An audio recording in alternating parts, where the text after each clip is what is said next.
Imagine yourself standing in the Arctic knee-man years ago. The temperature outside is a bone-chilling -Yongju degrees Fahrenheit. A cold so brutal it could freeze the blood in your veins within minutes. No trees, no shelter, just an endless, frozen wasteland. Yet, in the middle of this white hell, a 6-ton beast trudges forward. It isn't running from the cold. It is the ultimate icon, the supreme king ruling over this frozen kingdom. The woolly mammoth. When you think of them, what comes to mind? Just a modern elephant with a lot of hair? A clumsy, slow creature that went extinct because it couldn't handle the harshness of nature? If that's what you're thinking, then history has been severely misunderstood. In reality, they were one of the most perfect biological machines nature ever engineered to defy death. Before we travel back in time to unlock the never-before-told secrets of the life and death of this prehistoric king, hit that subscribe button and turn on notifications. Our journey into the Earth's most breathtaking mysteries begins right now. Our biggest mistake is viewing the woolly mammoth as just a hairy elephant. In fact, many people assume they are closely related to African elephants. But modern genetic science has proven otherwise. Woolly mammoths share up to pasentu, kuri, even favor of their DNA with modern Asian elephants. They are distant cousins who simply chose two completely opposite evolutionary paths. To survive in places where every other creature would perish, the woolly mammoth equipped itself with a truly unique biological arsenal. First was its 3-layer coat. They didn't just have one layer of hair. Their bodies were wrapped in a flawless insulation system.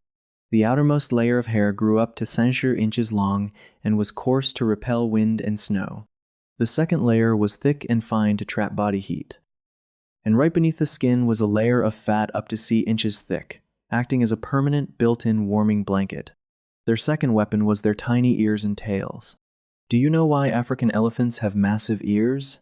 It's to release heat under the scorching desert sun. Conversely, a woolly mammoth's ears were incredibly small, just 1/15 the size of an African elephant's. Their tails were also very short. This shrinkage was a brilliant evolutionary strategy to minimize surface area exposure to the freezing air, completely preventing frostbite and tissue necrosis. And finally, there was the fat hump on their shoulders.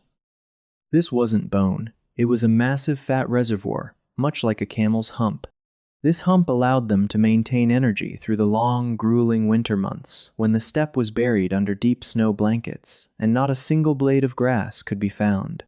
Many people picture woolly mammoths living in dense, snow-covered forests. But their true homeland was an ecosystem that has completely vanished: the Mammoth Steppe.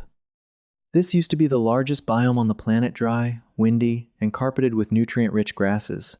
And the magic of it was, the mammoths themselves created and maintained this very environment.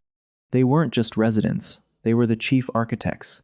Weighing 6 tons, every single step a mammoth took tore up moss and low shrubs, clearing the way for fresh grass to grow. Their massive curved tusks weren't just for self-defense. Paleontologists discovered that the sweeping structure of their tusks worked like natural snowplows.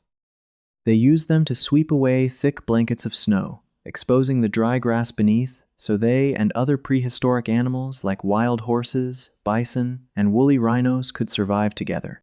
In the summer, their dung packed with seeds and undigested nutrients acted as a massive, widespread fertilizer, constantly regenerating the fertility of the topsoil. Without the woolly mammoth, the steppe would die. And history proved exactly that. When the mammoths vanished, an entire grand ecosystem collapsed with them. The pride of the steppe's king was only truly challenged when a new predator entered the scene. This predator didn't have the razor-sharp claws of a saber-toothed cat, nor the raw muscle of a short-faced bear. They walked on 2 legs, and they possessed the deadliest weapon of all: intellect. These were prehistoric humans. For thousands of years, the relationship between humans and mammoths was a life-or-death struggle.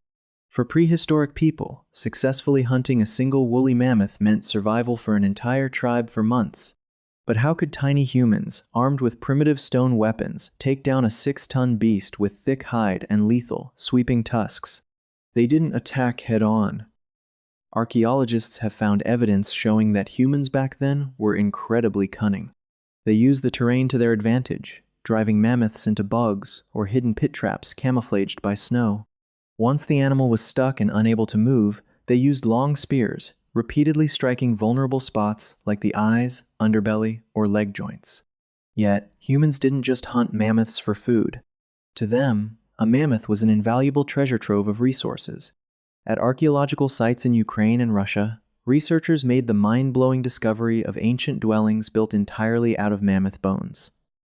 Massive thigh bones served as foundations, ribs formed the roof frames, and heavy mammoth hides were draped over the top to block the toxic, freezing winds. Their tusks were carved into weapons, sewing needles, and even humanity's very first spiritual artworks. Around 8 million cento few years ago, the Ice Age came to an end. The Earth began to warm up. For us, it was the dawn of civilization. But for the woolly mammoth, it was a death sentence. As temperatures climbed, massive ice sheets melted, releasing catastrophic amounts of water. The once dry Mammoth Steppe turned into soggy, muddy wetlands.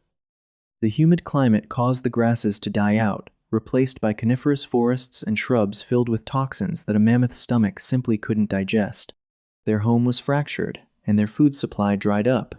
The once mighty kings became refugees in their own kingdom. They gradually retreated to the farthest reaches of the Arctic North, where the last remnants of the true cold remained. And here is a historical fact that will absolutely blow your mind. Do you know when the very last woolly mammoth died? Most people assume they vanished alongside the dinosaurs, or at least tens of thousands of years ago. But they didn't. While the Egyptian pharaohs were actively building the Great Pyramids of Giza, a small herd of a few hundred woolly mammoths was still quietly living on Wrangel Island, a remote outpost in the Arctic Ocean. They survived there until say BC, meaning just about say BC. This final herd, isolated on the island, suffered from inbreeding, genetic mutations, and collapsing immune systems. They eventually vanished completely due to a natural disaster or the arrival of the first human sailors to step foot on the island. The last king fell in absolute isolation, drawing the curtain on a glorious era. The woolly mammoth is extinct, but their story is far from over. Thanks to perfectly preserved mummies recovered from the permafrost of Siberia, scientists have mapped out nearly intact genomes.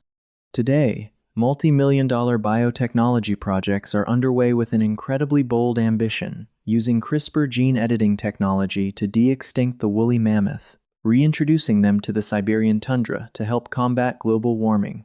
Will we ever get the chance to see these furry giants walk the earth once more? Or is this just human arrogance playing God with nature? Only time will tell. The journey of the king of the frozen steppe ends here. If you found this story fascinating and learned something new today, please leave a like, share this video with your friends, and comment with your thoughts below.